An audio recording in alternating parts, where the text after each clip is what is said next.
Death by Dumpling by Vivian Chen. Chapter 1. You know in the movies where someone says, "You can't fire me, I quit." Maybe don't do that in real life unless you don't mind working as a server at your parents' Chinese restaurant for the rest of your life. Turns out finding a new job wasn't as easy as I thought, and my portion of the rent wasn't going to pay itself. My roommate and best friend, Megan Riley, didn't have the extra funds to cover my half of the bills, so there was no time to waste being in between jobs. And to top it off, those pesky credit card people kept calling me day and night. Without any other options readily available in an ever so conveniently open spot at my parents' restaurant, Holy Noodle House, I gave in. My parents were thrilled that I needed them for something again. However, I was not. At 27, depending on my parents was not my idea of a good time, especially since they had been trying to convince me that working at the Noodle House was my destiny well before I went to college. Somehow, I had always managed to escape that reality. Until now. Lana at your service. Literally. Things to know about me. I'm half English, half Taiwanese, and no, I don't know karate. I'm definitely not good at math, and I don't know how to spell your name in Chinese.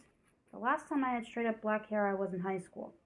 Since then, I've been spending a lot of time bleaching and dyeing my hair this color or that. Currently, it's chestnut brown with some golden peekaboo highlights. My mother had repeatedly assured me that one day dyeing my hair wasn't going to be fun anymore, and I should enjoy life without graying hair while I still could. But what can I say? I get bored. Leaving the house without putting on makeup means there's an emergency, or that I've been forced out of the house against my will. If that's the case, send help. I still have hope that the world can be a better place. This last bit has led to some call me an idealist once or twice. As far as name calling goes, I'll take it. We've all been called worse, right? Oh, and I have a problem with donuts. I love them and they love me. My older sister, Anna May, is always warning me that it's going to catch up with me at some point. That day may come, but for now, pass me the Boston Cream. And that's really the important stuff.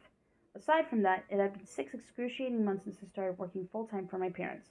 Several factors came into play.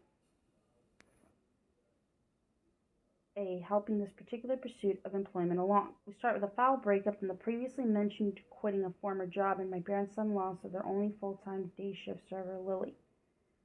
Really?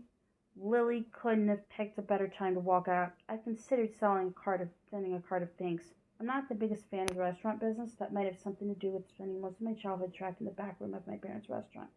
As a child, I came to the restaurant every day after school, and my mother would keep me stowed away in the back room near her office. She had set up a makeshift living room with sorts of a TV, a AV, and couch, even a small desk where I could do my schoolwork. It wasn't until Anna May was old enough to babysit that I was allowed to go home after school. Then that started a whole new saga of my life. I call it Stuck with Miss Know-It-All. When I agreed to start working at the restaurant, my mom was so excited that she let me make up my own schedule. If I was short on money, I was able to pick up extra shifts without any trouble. It didn't solve all of my money problems, but it got the bills paid, which was priority one in my life right now. So things could have been worse. I counted the ways that life could be worse as I made my way down to Mr. Fang's office with his lunch order. Our family's restaurant, along with Mr. Fang's office, is located in the charming Plaza of Asia Village, a quaint shopping center filled with what I like to refer as Asian stuff and things. You name it, we got it. Need Asian food, drinks, or candy? We got it. How about a stuffed Hello Kitty for your granddaughter? We got it. Maybe you miss KTV or need some old Chinese movies? We have that too. In all, there were 13 stores, a giant Asian grocery, my parents' restaurant, and a new karaoke bar, the Bamboo Lounge. Northeast Ohio, more specifically. Fairview Park isn't what you typically consider Asia Central. The original Chinatown area started out on the east side of Cleveland. It grew as Asians started to flock to the surrounding areas, and then for a time it began to diminish. Right now, however, it was on the upswing. Clevelanders tended to gravitate toward their own part of town, despite the fact that the other part of town wasn't even that far. Mr. Fang, our property owner, who happened to be a dedicated West Sider, craved a more convenient location, and thus Asia Village was born. Though small, it has both charm and character. The entrance to the parking lot is an ornate arch entry gate decorated with gold dragons wrapping their scaly bodies around vibrant red poles. Beyond that is Asia Village itself, a tiny city of pagodas all in a row. Inside, cobblestone walkways wind around a large koi pond smack dab in the center of all the stores.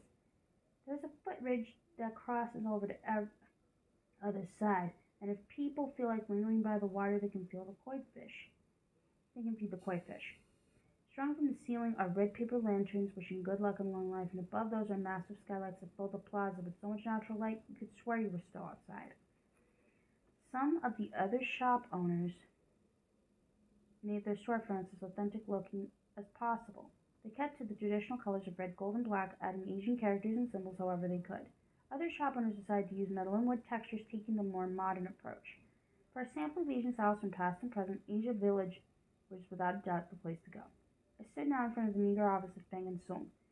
It was the most plain of all the storefronts, with two large windows, one on each side of the door covered with mini blinds. The names in both gold, English and Chinese were emblazoned on the right window in gold lettering. A gold dragon sat between the words, separating their names. Just as I was about to reach for the brass door handle, I heard yelling from inside. I stepped back, rethinking my entry, and stared at the door, many blinds staring back at me. Well, this was awkward.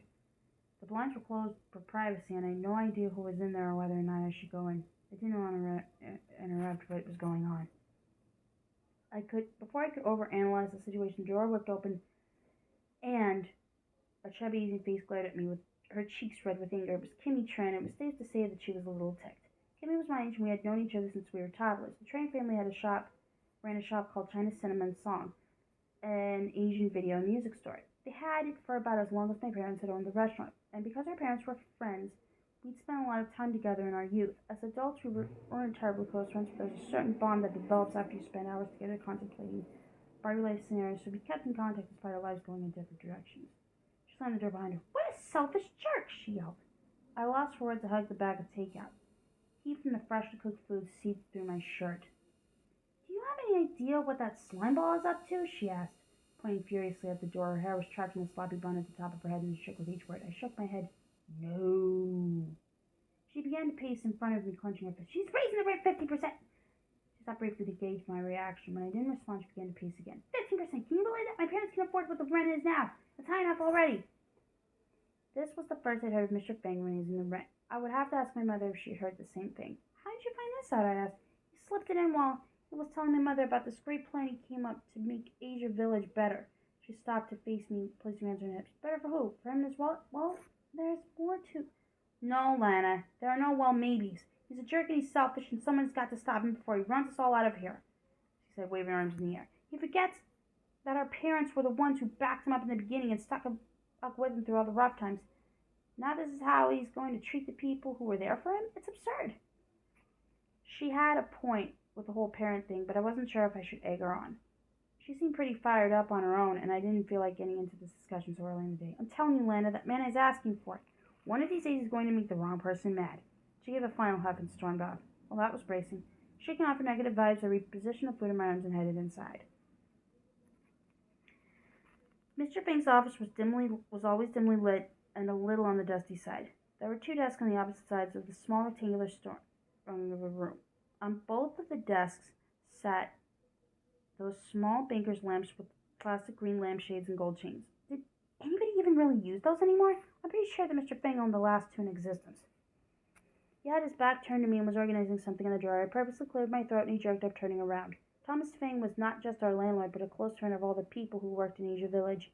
He was a soft-spoken man in his mid-50s with salt and pepper hair and pronounced wrinkles around his eyes, which I'm guessing came from running a large property and having two teenage daughters. He kept a small office space for himself and his partner Lao Sung, so he could have a quiet place to work on site when necessary. I also suspected that Mr. Feng liked to have some place away from home so that he could claim it as his own. Ian rarely showed up, and the other desk seemed to be a courtesy of anything. Thomas and Ian owned a couple of other small properties in neighboring suburbs. Ian handled the other properties, which included a few small apartment complexes, a standalone Chinese grocery, and 3 duplexes.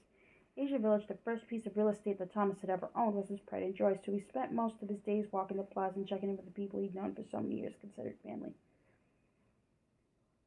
"Lana, what are you doing here?" he asked me. I came to drop off your lunch." He looked at the bag in my hand, looked back up at me. "Where's Peter?" "Oh, he had a large takeout order to finish up and couldn't leave the kitchen. He asked if I could drop it up instead." Mr. Feng furrowed his brow and seemed to forget I was there. He inched up to the desk and set his food down. "Is everything okay?" I asked. Yes, everything is fine, Laura. Ryan can be turned on the way in," and I nodded toward the door. He sighed. "I have learned the hard way that you cannot make everyone happy. I'm sure it'll blow over. You know how Kimmy can be." faint chuckle as he pulled his wallet out of the back pocket of his pants. How's business at the restaurant? Are your parents doing okay? I know, things are going good enough that I don't hear any complaints from them. Do you enjoy working with them? I hailed. I inhaled deeply, grasping for an appropriate answer. It's not as bad as I thought. I didn't see myself here, but you never know where life is going to take you, I suppose. He handed me the money and sat on the edge of his desk. Appreciate your parents while they are still here. One day you will want them here, and it will be too late.